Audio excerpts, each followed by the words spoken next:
Hello and welcome along to the ProjectCars2 Virtual Racing League, where today we are kicking off a new challenge, a new championship on the PS4 platform. It is the Nissan Challenge, where we take 5 different Nissans over 5 rounds and 5 different circuits, and today we're in the 240 GTS2 car, classic 70s racing car that Nissan produced, the Fair Lady one. And we're at the Watkins Glen International Short Circuit, 2.5 miles, 8 turns, historic track from the 1950s. So a bit of an historic theme going on today. And it's Monty MC Momo who got to grips with these cars very quickly indeed and smashed in a pole position time there, way clear the rest of the field. Stewart in second, 7/10 down though. And then Dan Holloway, Delboy, Welsh Taff and Pick Z there as well, rounding out the order. And they're on the grid now, waiting for the lights at Watkins Glen. And it's go here, and Stewart goes straight into the lead ahead of Monty MC Momo, and Dan slots into third there with Delboy behind in fourth, and Welsh Taff is still ahead of Pick Z there, and they come down to turn 1 downhill, very big curb on the inside you have to avoid, and they've all avoided it quite well there. And now heading out of turn 1 and up the hill we go, and it's a very steep climb here, so you have to get really good traction, and it looks like they have done. Oh, Monty MC Momo getting a bit of air there, just about hung on to the car though, and he's 7/10 back from Stewart now. In second place is Monty.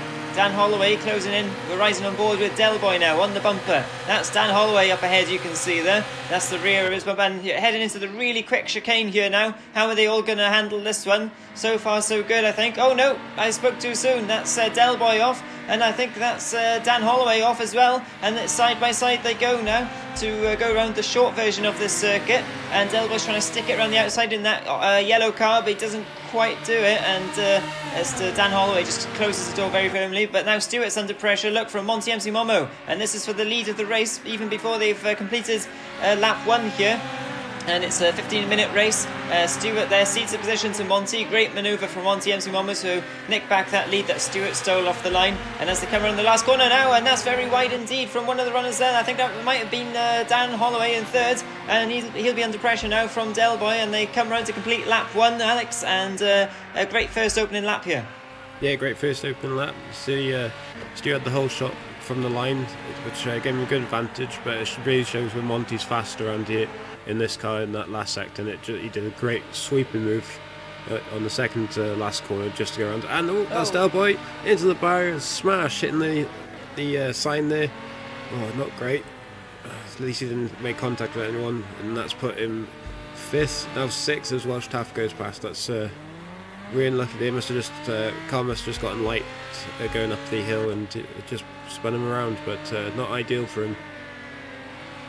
Yeah, really big shame there. And someone around in the background too, that's Dan Holloway. And he doesn't quite have the same crash. Oh, he does have the same crash of the same magnitude as Delboy there. And now he's facing the barrier. Is he going to be able to spin it round? He does. He makes a bit of a scratch, I think, in that 240. But that'll buff out. It won't be too bad. His bumper might be flapping around a bit now, though. But thankfully damage is turned off. Just visual damage is on. So he'll be able to continue this race, no problem. And he's still got a lot of time in this race to make up some ground. But now it's Monty from Stewart. Pick Z now, look, up into third. Fantastic from Pick Z. We've seen him in a few races so far. He's been mixing it, hasn't he, with the lower end of the field. But now he's up there in third. Yeah, he's highest place he's been, I believe. So that's really good for him so far. But like you said, there's a long way to go in this race. And it looks like Monty and Stewart are the strongest leaders. But so far with Dan and Delboy, it really shows you've got to be careful, otherwise these cars will bite and spin you. Imagine with the lighter back end and all the engine weight at the front, it's going to be quite tricky for these guys to control the cars. Absolutely, 300 horsepower as well, let's not forget. Quite heavy cars, they're over 2,300 pounds I think in weight. I'm not sure what that is in kilograms. Normally I do it in kilograms, but ProjectCars2 says it in pounds, so there we are anyway, whatever that is. And Stuart Davis, look, really sliding that car through that chicane. It's very tricky to thread the needle through here as Dan Holloway demonstrates now and spins off and smashes into that wall on the outside, and he gets going again now, spinning the rear wheels up, and that's not going to help the rear grip, is it, Alex? What do you reckon here in terms of tyre life? They're going to be alright? Hard to say really, because that long sweeping right hander just before they come onto the straight, as you see Pixie here in third place with Welsh Taff, looks like closing in on him. That's really going to kill the left hand side of the tyres, especially as it's a clockwise circuit. So if they've done their pit stop setups, you could just change to one side. If not, and you feel okay, leave tyres on and just go for it, but tyre wear could be a factor towards the end of the race. It could be. We'll have to wait and see. There are pit stops in this race as well, just as a mandatory one stop. So it depends when those drivers are going to come in. I don't think any of them will be taking on tyres, but like you said, Alex, let's wait and see what happens. If they do start chewing these tyres up, spinning them up too much, then they might well do that. But it will cost them time, of course, in the pits. And at the moment, it's Monty and Sumomo setting some absolutely blistering laps up front, and that's Delboy getting it all wrong and smashing through the advertising boards now at the top of the hill, and he comes back on the circuit, and he just about avoids everyone there, I think. But he is at the back anyway. Oh, now he's facing backwards, is he? Oh, no, he's not. There he is. And he's coming over the brow now, round the corner, coming up to the very fast chicane at the top of the hill there. And Delboy is all over the place so far this race, isn't he? Yeah, you have to imagine if he doesn't like the look of the car with the amount of hits he's done in the barrier, it's like he's trying to remodel the thing. But yeah, he's really not getting to grips with the car. Down in 6, he's not too far back from Dan, even with the mistakes. You can see him in the background there in the yellow machine. It looks like it's closed up quite nicely, this back. Pixie potentially being the cork in the bottle, especially for Welsh Taff and Dan, who are usually a bit faster. Oh, as he goes into the pits. Yeah, that's very strategic there from Pixie. He saw Welsh Taff closing up in his wing mirrors and decided, I'm not going to have any of that. I'm going to pull out of this fight here. Get a nice pit stop, hopefully, and come out in clean air and try and smash some lap times in. That's the quickest way to the checkered flag, he reckons.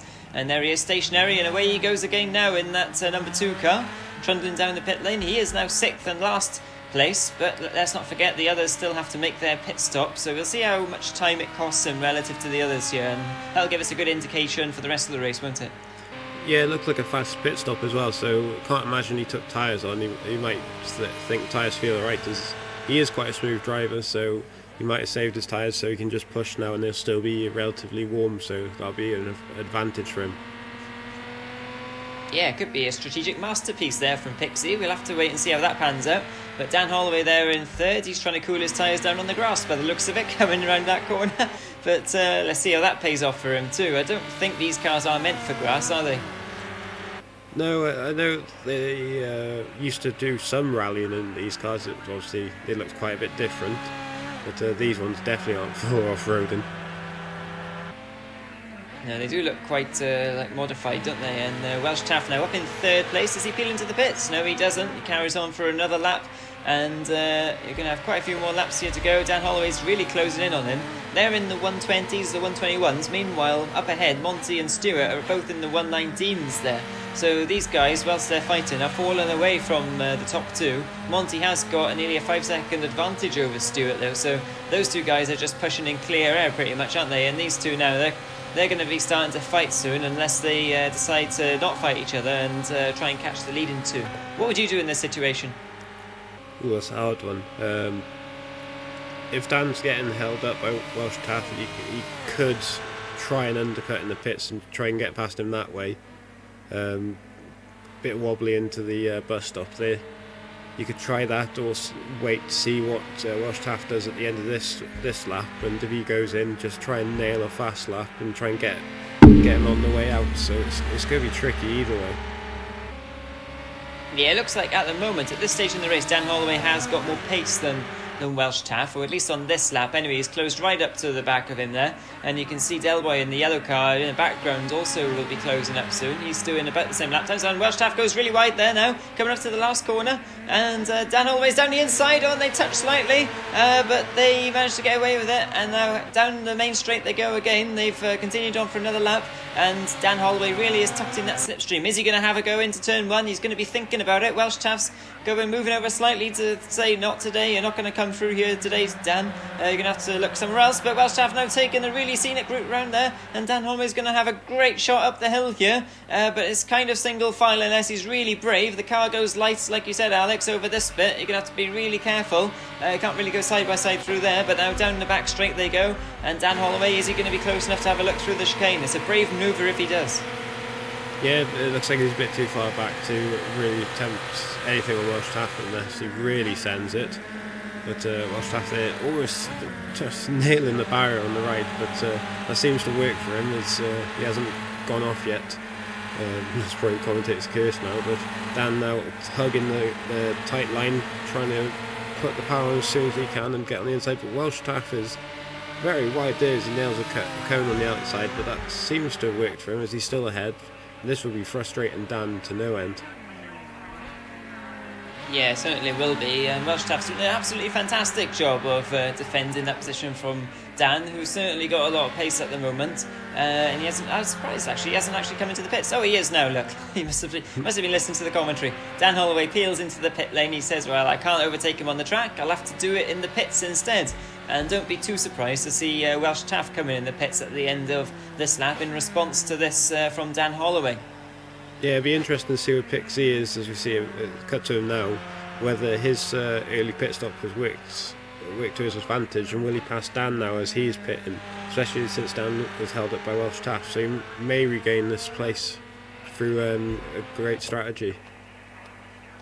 Could do. There's Dan Holloway exiting the pits now. There's Pixie coming down the main straight and coming down into turn 1 with a great turn of speed. Coming round turn 1 now. Dan Holloway just exiting and getting up to speed, and he's just ahead of Pixie by the looks of it. Pixie didn't do quite enough in the end. He was in the 22s, and despite their just dipping into the 21s, a great lap from Pixie the last time round, it wasn't quite enough.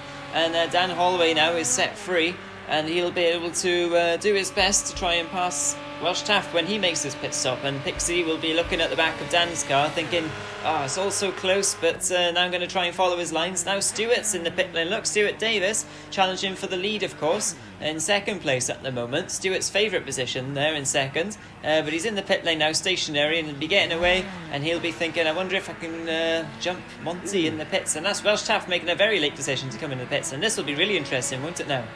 Yeah, he really had to slam on the brakes there, locking both front tyres. That's going to impact the wear on those. But yeah, I think he might have realised, Dan might be setting a fast lap here, so I better cover him off by doing the pit stop so he doesn't get the undercut. But it'll be interesting now to see where Stu ends up now when Monty decides to pit. So Stu will have to really put some fast laps in.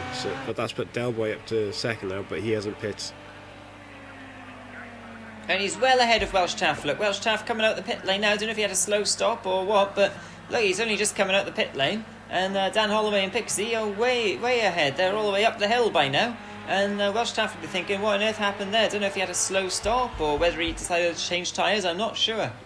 Possibly change tyres. Wonder if there's different compounds you can choose. But as long as he'll have to imagine he'll want to stay out in front of Delboy now for when he pits. But that's not great for Welsh Taff at all. No, maybe he made a mistake that we missed quite possibly on the circuit. I wasn't really looking at the timing screen for Welsh Taff to see how far ahead he was at the time. But anyway, the result is now Welsh Taff is in 6th and Pixie and Dan Holloway are ahead, and now Delboy is coming in the pit lane. And I think after this it'll only be Monty left, won't it, to pit. So yes, Delboy in the pit lane. He's down to 3rd as Stewart goes by on the start-finish straight there. Down to turn 1, thundering down to turn 1, and now we get all the other runners thundering up to the last turn, and we'll see how close it's going to be. It could be very close indeed as they come around turn 1. It could get very spicy. Yeah, as looks like Delboy's just leaving his pit stop, so it could be close between him and Pixie or Welsh Taff. As the camera zooms out, yeah, you see him there on the left, just leaving the pits. He'll hit the speed limiter board and be able to absolutely nail it. So it looks like Welsh Taff might just fall behind him. Indeed, he does. Welsh Taff coming out of turn 1 now, on the power, running wide again, and he is behind Delboy. Delboy's already up the hill there, look, just behind Pixie. So yeah, incredible. Welsh Taff has it all to do now, and Delboy, after his misfortune, or he wanted to be further up than he did, didn't he? He's now chasing Pixie quite hard, only a second behind him, and we're looking at Monty there, who still hasn't pitted. Delboy is really challenging Pixie here. This could get quite interesting indeed. And how much do the drivers look at the timing screens as they're going round? I think they, especially if you're leading a race like Monty, he'll want to try and work out the gap to Stu in second, as we see Delboy just going down the inside of Pixie. Great move there. Pixie running a bit wide, which won't help him. But yeah, Monty will want to try and get a gap on Stu now, so he'll probably pit second to last lap. and then it would just be a straight shoot to the end. But if he messes up his pit stop, the Stu gets past. He's only got the one lap, so it is a risk to do. Yeah, it certainly is, and it'd probably be wanting to leave that as late as possible, I would have thought, unless his tyres, of course, are overheating. Could get them nice and cooled down in the pit lane. As Monty now coming around the last corner, let's see if he pits. And he does indeed pit, so he's coming in the pit lane now, and I think he'll only have a lap or so left after this, because we've only got a couple of minutes on the clock here. So it'll be quite interesting how much time he's got left. Of course, the drivers can pit whenever they like. There's no pit windows in this race. So Monty now going very slow down the pit lane. It's a really long pit lane, isn't it? It must feel like absolutely ages for the driver as they sit there in the pit lane. And you can see the timing screen coming down to your nearest driver. Look, Stuart, 13 seconds, 12 seconds, 11 seconds. And Monty will be thinking, come on, hurry up, I want to get out there. Yeah, it must feel like agony for him, but it looks like it's going to work out unless you see Stu just coming out over the top, which you do. It looks like he's just come up, but it's going to be very close. It's quite risky by Monty, but it seems to have just worked out, unless Stu absolutely nails this lap or Monty makes a mistake. Yeah, only a couple of seconds in it. Look now, Stuart, he has closed the gap in all of that. So he's really going for it now. You can see the car moving around underneath him there, controlling it very well up the hill. And Monty has got all the pressure on him now. He has to deliver on this last lap. He's driven absolutely fantastically all race, but now he just needs to pick up the pieces and get that win. A very well-deserved win it would be too for Monty Msumomo, who recently did quite well in the Clio Cup Championship that we ran, didn't he? Yeah, he did pretty well in that. I think it was 3rd or 4th, was it, he finished? Yeah, something along those lines. Yeah, so he's got a great turn of pace. I think he does suit the rear-wheel drive cars a bit more than front-wheel drive, so he probably feels right at home in these cars. Yeah, definitely, and that long wheelbase as well with the rear-wheel drive. The car is certainly a different beast to the Clios, isn't it? Completely different concept there. Monty Msumomo now coming around the last corner there, and I think... oh, what's that? It's Del Boy. He's spun by the looks of it. He's facing the wrong way in that fast chicane. And Monty crossing the line now, and I think that's it. He takes the win. Yes, Monty Msumomo delivers a fantastic opening win here of this championship. And Stuart chasing him all the way to the line there, really hard, but not quite in the end, and gets second position. He's really stacking up those second place trophies with Stuart Davis. And Dan Holloway there in third now, coming around the last corner. A very good recovery from Dan after a couple of incidents early on. And Pixie is still up there in fourth. Where is Pixie? Is he going to come across the line in fourth? That would be an absolutely fantastic result for Pixie. Yes, fourth position, just off the podium. But a really good result there from Pixie. Really good improvement on recent races as well. Welsh Taff fifth, and Del Boy coming home in sixth. Yeah, you see the winner there, Monty, with also the fastest lap at 1:18.8. So he really had a great race. Qualified first, fastest lap, and the win. So a great job there for Monty. Yeah, fantastic job from Monty Msumomo. And championship standings there after round one, of course, is the same order as they finished, because we've only had one race. And the next time out we'll have a different Nissan to choose from and a different circuit. So join us then, where we'll see who gets the first position next time.